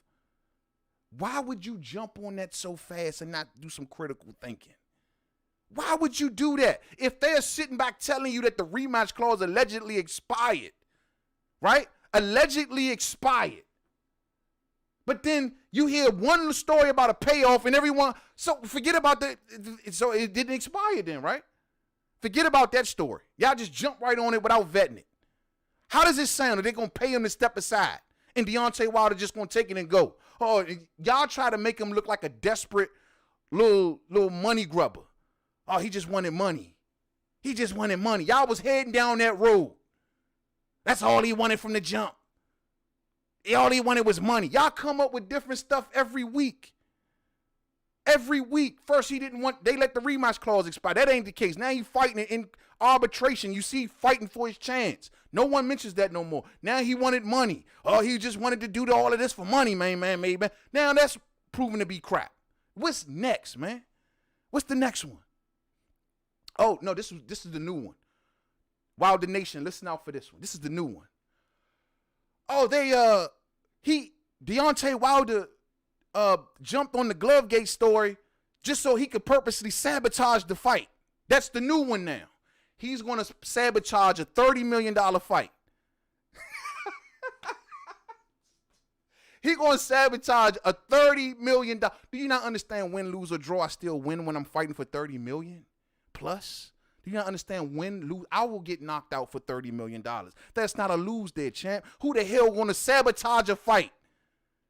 You can't make this stuff up with y'all, man. That's the new one now. Why would y'all pounce on that story so fast? Anyone who did a video about Deontay Wilder being paid, why would you not vet this? Why would you not at least wait till Wilder says something? Why are you so thirsty? Why are you so desperate? See, the problem is with the Fury fans and with the Joshua fans, y'all are so desperate to make the Wilder fan base look bad that you jumping on any and every little bad story that's out about Deontay Wilder. That's just what's going on. It ain't got so much your love for Fury. You just hate the Wilder fans. You hate how we talk. You hate how we big them up. And you would jump on any story to make the Wilder fans look bad. Wilder, all right. Wilder don't even hear your videos. Wilder don't even care about you. He's sitting there in a mansion somewhere. He don't hear you. These folks do that to get at the Wilder fans because we stand with them. Y'all need to knock it off. Stop with these fake stories. If it don't work, if Deontay Wilder doesn't face Tyson Fury for whatever reason, y'all want to celebrate that? Whatever. That's stupid to me. We boxing fans. Y'all should want the best fights. If these men are involved in a trilogy, you as a boxing fan should want to see a trilogy. I've never seen pussy being celebrated. Someone being pussy is being celebrated. He back out of a fight all because he's offended. And y'all celebrating. This is the most weirdest boxing time that I've ever seen. Social media is definitely having an effect on the boxing fans in a way that I was hoping it was going to be positive, but it ain't. It ain't. Some of y'all shouldn't have channels or articles to be written, none of that stuff. It should be a vetting process, I'm starting to think now. Because y'all just jumping on anything. It's crazy. It's crazy. Wilder's excuses or words should not hurt your feelings so bad that you want to back out of a fight. That excuse is trash to me. Trash. It's just the latest attempt of grabbing onto something that's going to stick. It's no freaking way that the man who runs around and calls everybody a dosser and every name under the book is offended. Oh, man, he said this and said that and said that is just fight talk, champ. Y'all are too emotionally invested. I try to explain to y'all on the video. When Deontay Wilder and Tyson Fury talked so much trash leading up to that second fight, they embraced when the fight was over. They hugged each other. Tyson Fury kissed Deontay Wilder on the forehead. They wasn't nearly as much enemies as the fan bases are. First time around, both of these men showed tremendous respect to each other. Do you really think that they hate each other for real? Or you think they're trying to sell tickets? Y'all need to stop being so emotionally invested and appreciate it as a sport. You're too emotionally invested when you think that these men really hate each other. Y'all are tripping. It was not on it was barely even not even a year. And these two were hugging on each other. And I'm going to tell you straight like this. And y'all can believe me or not. When these two dudes are in their 50s and 60s, they're going to be talking on the phone like, damn, we had a hell of a time. I really didn't like you at that moment. I really didn't like you either. They're going to be cool. They're going to appreciate each other as warriors. That's what you seen after the fight was over. Boxing fans tend to forget that. Y'all are so emotionally invested in hating each other so bad that y'all tend to forget that at the end of the day, it's a sport. And the fighters at the end of the day, they're going to come together. They're going to be millionaires. And they're going to come together and laugh all the way to the bank with this. That's what's going to happen. But y'all hating each other. Y'all making up fake stories, false stories. Y'all killing me. Frank Warren. I'm going to talk about Frank Warren. I'm going to get to y'all comments in a minute, fam. Frank Warren. Well, Frank Warren just came from being sick from COVID-19, right? I was wondering, where's Frank rolling in all this? Because how is all of this still rolling with Frank Warren in his hospital bed, right? I see now. Frank Warren is out here today, and now we see exactly what Frank Warren's function is. His function is to distract Alexander Usyk. He is trying to link up that Joe Joyce versus Alexander Usyk fight to peel Alexander Usyk off, because Alexander Usyk is in Eddie Hearn's ears saying that I want millions. I want millions to step aside. I want millions. And I ain't talking about no short money. I want money. Now Eddie sit back like, do we really want to give Alexander Usyk some money, or can we find a way to get him out the way? He's pleading to the WBO. Oh, we'll drop your belt. Oh, that's not right. You should want to see Undisputed. He's telling the WBO what they should and shouldn't do. Alexander Usyk's like, I ain't budging. I need millions. If you want me to go away, pay me well. Well, clearly Eddie Hearn got a problem there. So here come Frank Warren. Oh, why don't you fight Joe Joyce? Fight Joe Joyce. We know Joe Joyce and Alexander Usyk got histories from the amateurs. We know Alexander Usyk beat Joe Joyce back in the day. And so here come Frank Warren now trying to pluck off Usyk with Joe Joyce. This is like a whole little coordinated plan, right? Whole little coordinated plan. According to Eddie Hearn, this is his latest bullcrap.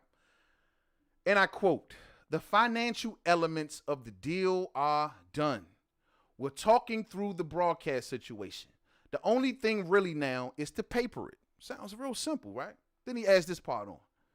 And when you paper a deal like that, it does go back and forward about 15 times before every single letter is approved on the document. So the deal is done, according to Eddie Hearn. But it got to go back and forth about 15 times before we get it all said and done. Bob Arum says, yo, the contract should be signed 3 days after the inauguration. Eddie Hearn says, I need 4 weeks. That was what the video was about that I did yesterday. Eddie Hearn says, I need 4 weeks. Conflicting information coming from everywhere. And even in this Shelly Finkle quote, he never once mentioned the fact that they were definitely going to face Charles Martin. He did mention the fact that we've progressed from mediation to arbitration. But riddle me this, fight fans, and we about to go there. We're going to go a little deeper on this. Arbitration. You got binding legal powers now. Let's say the arbitrator rules in the favor of Deontay Wilder. And they say, well, Deontay Wilder, you, sir, did not back out of the October fight because it was because of the pandemic. You, sir, did not back out of the December fight because ESPN said that it did not work for their schedule. The same way that they told Tyson Fury December 5th doesn't work for their schedule. So it wasn't Deontay Wilder backing out of the deal. Now this is the arbitration. So they say, yo, we rule in favor of Deontay Wilder. And so then what? Bob Arum says, oh, well, guess what? I'm sorry to say this, but we're going to take the fight overseas. And there's nothing that an arbitrator can do, right? Riddle me this. Haven't heard any news about UCAD restoring the license of Tyson Fury. So the point that I'm going to get to is this. Is Tyson Fury willing to be literally banned, possibly banned in America? Possibly banned. Because if you want to take the fight overseas, you can't come back. You can't come back. Do you want to be banned from America? We don't know if you're going to be able to fight in the UK. Maybe you will, maybe you won't. I'm sure some things can be done. I'm sure since Martin Carefoot popped up missing. But as for now, we've heard no news of you receiving a license in the UK. Only news of them taking your license. So if you cut off America in the UK, you mean to tell me you're willing to cut off all of that just to get out of a fight with Deontay Wilder? If it comes to that? I'm dying to see how this arbitrator is going to rule. I'm telling y'all straight like that. I'm dying to know if this arbitrator rules in the favor of Deontay Wilder, how the hell are they going to get around this thing? They're going to have to go to the Middle East. Is that guaranteed? Is the Middle East guaranteed? The Middle East, countries like Saudi Arabia, Qatar, for those who don't know much about geography and government, these are states that are controlled by bigger nations. They can't always make rules without checking with their partners and their other nation friends first. It's not as simple they can just snap the finger and end COVID in their country. They can't do that. They got all kind of treaties and all kind of bilateral agreements with all of these other nations. These are all countries we talking about. They got agreements out the yin yang. They are controlled by several other nations. They don't always make the call is what I'm trying to make to y'all. You don't know. I'm dying to see what this arbitrator is going to say. Let me see what the fam talking about. You know what I'm saying? See what the fam talking about. I'm going to go back some more. Muhammad Hamatola says, yo, personally, I don't want Wilder to face anyone but Fury and knock him out. Facts. I just want them to finish what they started. I want them to finish what they started, win, lose, or draw, and then we can go right back to the natural order of things. That's all we need to do. This desperate attempt ain't making sense to no one. You running out, literally willing to, if the arbitrator rules in the favor of Deontay Wilder, you're willing to buck the whole judicial system. Risk not being able to fight here in America, or just to get out of a fight that you say is so easy to win and can pocket you over $30 million to beat this one-trick pony. And I've got the fans brainwashed out here. Yeah, that's what we want. That's what we want. Do you not understand? Eddie Hearn says, I need 100,000 in Wembley to put this fight on. So UK, while y'all pumping your pom-poms, y'all might not even get the fight. This is a money grab. Y'all are encouraging these entities to just run out on boxing and go get the biggest bag of money you can find. And y'all backing that. All because you don't like the Wilder fans. Yo, y'all killing me with this. Oh, this is stick it to him. We stuck it to him. Yeah, how do you like that, Wilder fans? Huh? How you like that? That's how y'all thinking. We want to see a fight. We want to see the best fight the best. Anthony Joshua got a route that he could have gave to the UK people. Y'all could have watched him fight Alexander Usyk and loved that fight. And we could have got our fight. But y'all so, the Wilder fans, I can't stand them. They're too happy. We got to break him down. They stand with him too tough. And guess what? And we still standing with him. We still standing with him. Because we know what Tyson Fury tried to do. You came over here with your Apollo Creed outfits on. Living in America. All that. To sell 1,500 tickets. To show that you had no relevance in America. Until Deontay Wilder gave you some. I told y'all I'm going to always go back to this, man. Muhammad Ali and Joe Frazier. Muhammad Ali and Joe Frazier. Did Joe Frazier have to give Muhammad Ali that chance? He didn't have to do it. But he lived by a warrior's code, knowing that I can't be considered a real champ until I beat the champ. I don't have to do this. Yes, I can sidestep you. And then in the third fight with Joe Frazier and Muhammad Ali, did Ali have to give that chance to Frazier? Did he have to do it? No, he didn't have to do it. Frazier was slipping at that point. He didn't have to do it, but he did it. And this is what I'm saying with these two. That's the spirit of boxing that we've always known. Not to have to jump countries, jump through arbitrations and mediations, and to say that the reason that you're doing all of this is because you are offended. You soft because you are offended. You are offended. Over the so you're going to walk out on $30 million in your war, your trilogy, your respect, everything that you want to enhance your legacy. You walking out on that.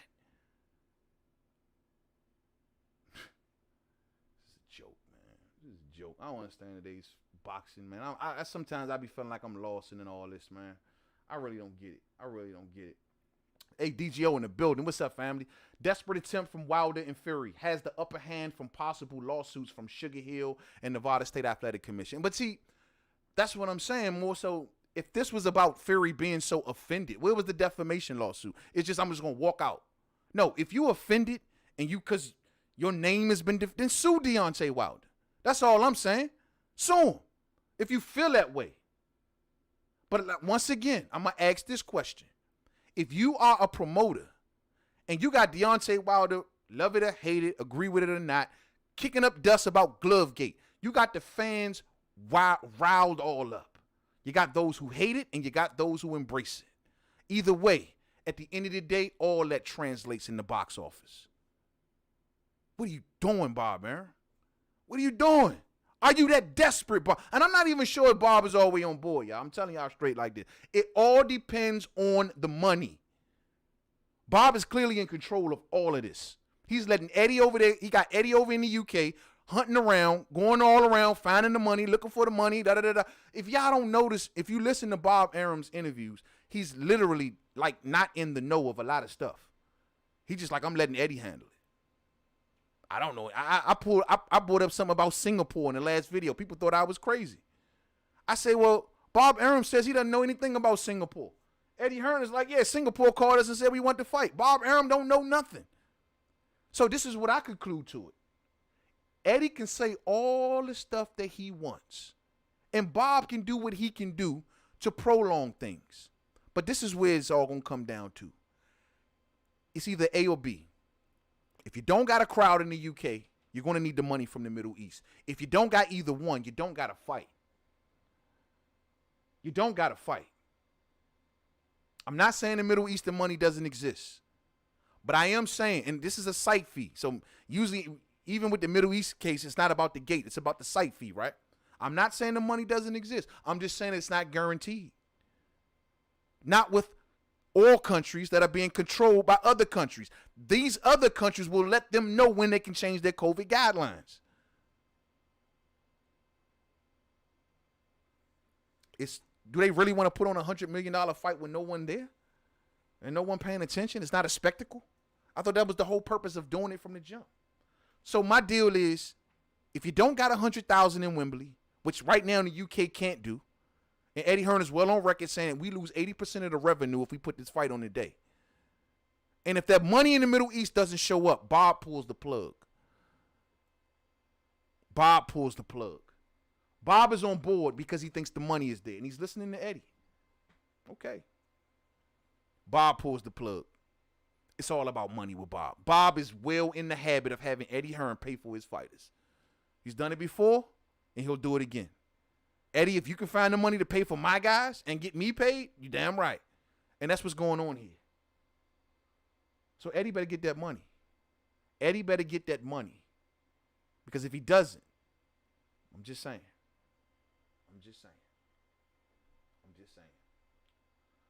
Ronnie Boy Fresh says, I want to see Undisputed. I don't care who it is. I'm tired of all of this kicking the can down the road just to get one face and one name. Yeah, greedy promoters, bro.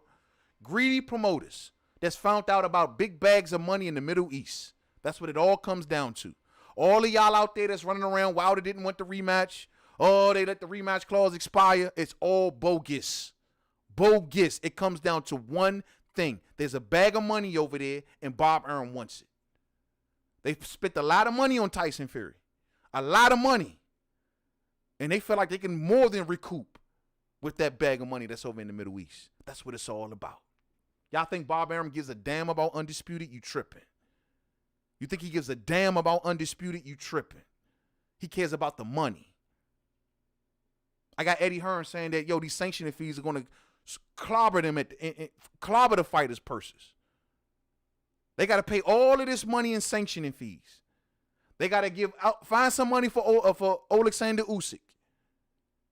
Y'all thought they had paid off Deontay Wilder, which I don't know why you would believe that. They got to find all of this side money before they even get going for the fighters. But this is a guaranteed thing, MainmanMademan. I say sit and wait. It all depends on what the option is going to be at the time when the rubber's ready to meet the road. They're going to have an option A and an option B, even if Deontay Wilder goes off and get an interim fight. I don't know what that does for their contract, whether it makes it null and void or not. That's one thing I am, concerned about. But if that's the case, if they can make it okay to say, hey, we'll let Wilder go off and get a touch, and we'll let Fury go off and get a touch, and they'll meet back when the crowds are back. Makes sense. That can be a route. It's all on what's going on when they're ready to make this fight happen. It all depends on who got crowds, who don't. And this is what also throws me for a loop. Why the hell ain't Bob Arum calling up Jerry Jones when Errol Spence Jr. just put 15,000 fans in Texas? I guess they want to fill up the whole jump. I guess that 100,000 in Wembley sounds better, huh? Okay. Word on the curb here in America is, I don't know if y'all heard, Dr. Fauci just says, yo, man, churches are not going to even be able to fill back up until the fall. Churches are not, in America, not even going to be able to fill back up until the fall. Okay. We will see. I'm not a believer. A lot of people are taking Shelly's words way out of context. He did not name Charles Martin. The article did. And they say that's one of the names. Just because it advanced from a mediation to an arbitration doesn't mean anything. Most of us expected it to go to arbitration anyway, because that's the legal binding part of it. Other than that, it was just Judge Judy. And what's that first one he say? Hold on. We're going to go for everything that we can. I'm a realist with what I am up against. We have an agreement. Even now, that concerns me. I will admit that. We have an agreement. Even if we didn't have an agreement, we gave Fury 2 shots. I'm going to stop right there. That is a little... Now, I will say, when I heard Shelly Finkle say we have an agreement, that's scary. I'm a dude who deals with a lot of contracts. Wordplay matters. Your words matter. An agreement is not a rematch clause. An agreement an agreement can be anything, bro. How was this agreement structured? Was it verbally? Like, you say we just have an agreement, not a contract, an agreement. We gave Fury 2 shots. He has made more money than he has ever seen. Deontay was very kind to him while he was going through his mental problems. Forget everything else. Morally, he should give him a shot, end quote. I don't like that talk right there. We can talk like that. Fans, not you, Shelly. You're a manager. You keep it to straight black and white. Not no if, and we looked out for you. We were friends with you. You can be, that ain't how business works, bro. What do you got on the paper? No morally shit. I don't want to hear that morals. They not playing morally with you. You steadily playing morally. They not playing morally. They came over here, took what you had, and they're rolling out. You talking about morally. Bro, what is it contractually? What is on the damn paper? I don't want to hear nothing about no morally. And if we do, we gave him 2 shots. We were nice to him. He can be nice to us. Shut the hell up. Man, Shelly Finkle, bruh. All I know is you should be having, this doesn't sound definite. And I think this is the quote that may be scaring a lot of the Wilder Nation out there. We're going to go for everything that we can. That's a great line. I'm a realist with what I am up against. Okay? We have an agreement. Even if we didn't have an agreement, we gave Fury 2 shots. So what are you saying? You think Fury was just going to grow a conscience? The man is trying to get out of it over words, Deontay Wilder said. Words. Like he's trying to, you talking morally and to be kind. Deontay was very kind to him while he was going through his mental problems, okay? Man, shut your ass up. You playing on nice. You supposed to be like, Fury better have his ass in the ring, or else this contract will be going to a court of law, and we will be suing. And guess what? You can think you're going to fight here, and you can think you're going to fight there, but I will have your ass in court, unless you know you got a losing case, Shelly. That's how you need to be talking, not, okay, he gave us, it's only being nice and it's morally right. It's only morally right. Shut your Will Purdue looking ass. Bro, morally right? Bro, what's contractually right? You supposed to be like, you ain't going nowhere if he can't go nowhere. Does it worry me a little bit what he's saying right here? Yes. This is loose talk when it comes to business. I'm a businessman. I tell y'all all the time. This is too loose to talk. We had an agreement. What kind of agreement? Why didn't you say we had a contract? Why don't you say we have a rematch clause? Why don't you say that? Because we just have an agreement. Like it's just too loose to talk. It's just too loose of talk. And if morally, you talking about what's morally right in business. Morals don't matter in business, champ. Like it's the weak and the strong. You know what I'm saying? It's eat or be eaten, not morally this and morally that. You know what I'm saying? Morally, Deontay Wilder shouldn't knock another man out. Morally, you know what I'm saying? He should just go in there and box him. Okay? All right. Now, what he's saying here, he ain't lying. He is keeping it 100. Deontay Wilder did give Tyson Fury a shot, yes. Deontay Wilder did rescue Tyson Fury from the mental. That's all great. That's for us to talk about. That's for us to say. Shelly Finkle, you got to come a little stronger than this. Now, I one thing I will say is I appreciate Shelly being measured to an extent and not, going crazy. Like, he's not, jump answering every little article that comes out. Oh, Deontay Wilder got paid $32 million. Like, Shelly ain't got to come out. I like that he's measured and to the point. But this was the loosest statement that Shelly has let out yet. This is the loosest one. And it has too much room for date.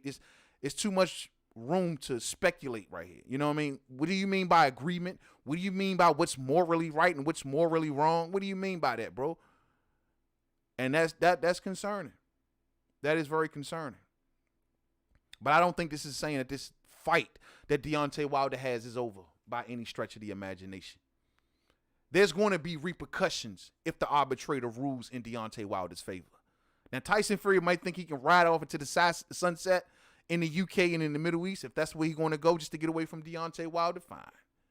Stain on your legacy, pox on your house. You're going to deal with that. Questions are going to arise about that. You're going to be dealing with questions about that for the rest of your career, and even in the afterlife.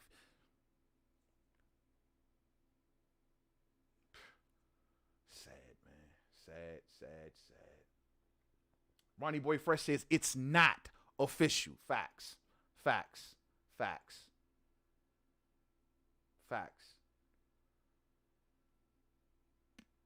AJ versus Fury is done. I hear you. I heard that. But bruh, I've heard 3-4 different answers about it being done. One article you'll read, they'll tell you it's done. I just told you just yesterday, you had Eddie Hearn on IFL TV saying the deal is 4 weeks from being signed. There's a lot of moving parts. How is the deal done? Maybe they saying that the financial structure part, we agree to 50-50 or whatever, like that may be done, but that ain't, nothing has been sent over to Bob. There's still a lot of missing information. What arena? We don't have a place yet. Of course you don't. It's still COVID going on. Things may change with COVID though. I will admit. If they come around April or May and say, we're going to open up the venues and let seating, he said, I need 100,000 people in Wembley. Is the UK close to allowing 100,000 people in Wembley? The financial supposed structure can be done. All of the blue. Is 100,000 people going to be let up in Wembley? And if you may say, well, no, man, that's fine. Is Qatar or Saudi Arabia or Singapore or the lost city of Atlantis, is anybody going to come up with the money, the site fee that they want? Is Oleksandr Usyk situation satisfied? Is he going to take the Joe Joyce fight? Did they find a step-aside money for Oleksandr Usyk? We don't know. There's a lot of moving parts all moving at the same damn time, and it all requires the Eddie Hearn to be on his job and find that money. And the clock is ticking, unless they already know they got it. Clock is ticking. We'll see. Fury has the upper hand. Fury has better things ahead than to face Wilder. All Fury got ahead is a fight with Anthony Joshua. That's it. I mean, the Wilder fight is just as important, if not more. These are the 2-3 kings of the era, bro. These are top 3 heavyweights. These are the 3 kings of the division. You don't run out on a war. How are y'all okay with someone pussyfooting out of a situation? You don't run out on a war. He ran out on Klitschko and y'all said nothing. Oh, no, I take that back. He ran out on Klitschko and everyone had a problem with it, if I recall. Because during them days, Tyson Fury wasn't nearly as beloved as he is today after he beat Deontay Wilder. When he beat Klitschko and he ran out on Klitschko, there wasn't there was a bit of he's this and he's that and he's that and he's this. He runs out on Deontay Wilder and no one says nothing from over there, huh? Over words, man. When somebody says Mainman Mademan, why did Tyson Fury not fight Deontay Wilder? My answer to them is going to be because Deontay Wilder offended Tyson Fury, and Tyson Fury was offended. His feelings got hurt. Deontay Wilder hurt Tyson Fury's feelings. That's why Tyson Fury don't want to fight. But man, I thought you said that Tyson Fury was a great heavyweight. No, he had his feelings hurt. So he ran away from Deontay Wilder, and he decided to tell the world that he snorts coke. That's how he got out of the fight with Vladimir Klitschko. No one asked him. He told the world this. Y'all good with it. While Tyson Fury rising to the sunset making a big bag of money. Yeah, I'm going to tell you straight like this. Don't be surprised if he fight AJ one time and then don't give him the rematch. Y'all don't understand who y'all messing with. Y'all don't understand who y'all messing with. He'll come back and say, well, Anthony Joshua's offended me. He offended me. He called me bald-headed. Yeah, I'm bald. He doesn't know being bald is a disease. I'm offended. Just ask Shelly Finkle. I'm offended. This big soft ass muffin, man. That's all he is, man. You know what I'm saying? Bob Arum just gave an interview on Sporting Icons. Fury versus Wilder, 100% not happening. Okay. All right. You listen to everything that Bob Arum tell you. How do Bob Arum know that? Just riddle, how does he know this? How does he know that the money going to be there? How does he know that the crowds are going to be there? He ain't fighting AJ without 100,000 in Wembley. Y'all not getting it. It all depends on the do-re-mi. On the do-re-mi. And when you're dealing with money, you don't know how things are going to go. When you're dealing with, oh, I got to make sure we get that money, you don't know how things are going to go. That's all I'm saying. That's all I'm saying. That's all I'm saying. I'm about to get up out of here, fam. I'm about to get up out of here. Don't worry, man. I think Wilder's team has something in writing with respect to the third fight. The question is the legal language airtight? That's the golden question. I agree. I'm going to be honest. When they probably drew up that contract, bro, they probably didn't think that Fury would do this to him. They really did not think that Fury would try to run out on him. I think that they thought, because like I said, Tyson Fury and Deontay Wilder, beyond all the trash talk, they were actually real cool, man. And they actually, I thought, had some sort of understanding between one another. Like they seen themselves as two top heavyweights. They both of them went through the AJ cycle and the fight didn't come to fruition, so they found each other. And they wanted to make something special with each other. That's how Tyson Fury was talking at first. Until he got his feelings hurt, of course. Until MTK Global came around talking about $100 million, of course. And that's what Tyson Fury all of a sudden got offended. I tell you. The UK pay-per-view numbers will not go over 2.5 million buys of $25 a pop. Agreed. Based on that, AJ versus Fury is not bigger than Wilder versus Fury 3. Absolutely. I told you, the one up, though, Muhammad Tola, the one big up, if you ask me, is that they got going is with the Middle East, at least. They're not worrying about a gate. They're going to get a site fee for that. The site fee supposed to be is the thing that's paying everybody, right? So they're not worried about a gate out in the Middle East. In UK, they need a gate.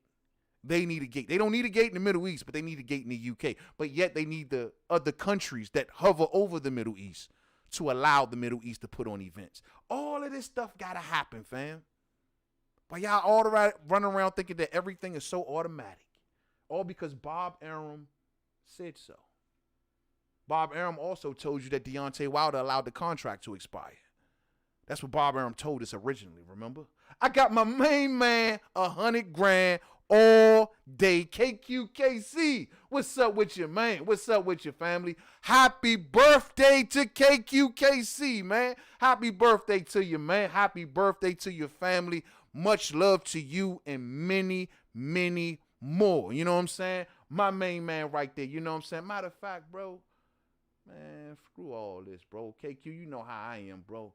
Ain't no walls, no borders over here. My man getting a blue suit, man. All day. You know what I'm saying? That's the homie right there. Much love to KQKC, man. I would sing to your homie, but you don't want to hear my singing voice. You know what I'm saying? Happy birthday to the family, man. Happy birthday, man. Happy birthday. Marcy D says, yo, won't be in the UK. We're in full lockdown. There you go. Full lockdown, and you don't know when that's changing.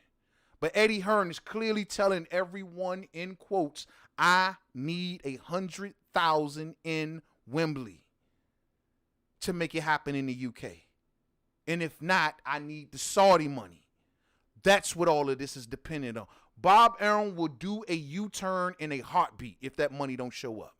If Eddie come to him and tell him, well, look here, Bob, doesn't look like we're going to be able to get a crowd going, so we're going to have to, pay them about 80% less. Bob going to say, see you later. You know what I'm saying? That's what's going to happen. If Eddie come over there, well, Bob, I spoke to MTK Global. I spoke to the Saudi kings and the princes and the kings of the princes, and they saying, they can't give the money up right now, Bob, so we just going to kick it down some. Bob going to be like, you know what? See you later. I'm going to go give Jerry Jones a call and see if we can do something in Texas. It all depends on if Eddie can find the money. It all depends on if Eddie can find the money, fam. And that's all it is. Will he find the money? Maybe. He's determined. But he got a lot of boxes to check. The Usyk situation still exists. And y'all may say, well, Mainman, you talking like you rooting for this not to happen. I'm not going to say I'm rooting for it not to happen. But I'm going to say I want my man Bomb Squad to get his third fight and finish this war, win, lose, or draw. And that's exactly what I want all day. Thumbs up on the way out, y'all. If you didn't hit it on the way in, great episode today. Thank you all, man. Much love to you all. Thank y'all for sliding through for my hot hour. You know what I'm saying? You know, like I always like to do. This was a spontaneous show. I just thought about doing this one because over the weekend I didn't give a show at all. So I just thought about doing this one spontaneous. Got to give the fam something. You know what I'm saying? Much love to each and every one of y'all that ride and support the homie, man. You know I got nothing but love for each and every one of y'all, man. Yeah, man, my brother KQKC, man, B-Day, man. Yeah, man, that's what's up, man. That's what's up. Much love to all of y'all. D-Lo44, I see you, family. Muhammad Hamatola, man. Every one of y'all, man. Marcy D, DGO, Ronnie Boy Fresh, man. Dan the man. What's up, Dan the man? You see you slide through, family. Dan the man. D-Ray, my man D-Ray. You know what I'm saying? All day. And, man, all of y'all, man. Much love to all of the fam. Bruce Goes, Mike Rhyme, all of y'all, man. Thank y'all for holding the homie down. Let's keep our eyes on the prize for this, man. This was a fun show. I'm not convinced yet, y'all. I'm not convinced that this is done. There's too many moving parts. I need to see some rubber meeting the road. Right now, nothing is meeting the road. Just talk. Let's see if that money shows up. Let's see if the 100,000 in Wembley shows up before you make things so definitive. Much love to you all. Stay safe, stay stressed and sucker free out here. Keep your family safe. Keep yourself safe. You know what I'm saying? Most importantly, enjoy life. Most importantly, enjoy life. Most importantly, enjoy life. I don't care how much money you make. I don't care what your job title is. Enjoy life. You know what I'm saying? I don't care if you just invented the newest invention and you're going to make $1 billion. Enjoy life. I don't care if you got $1 to your name. Enjoy life. To the next video. Much love to y'all.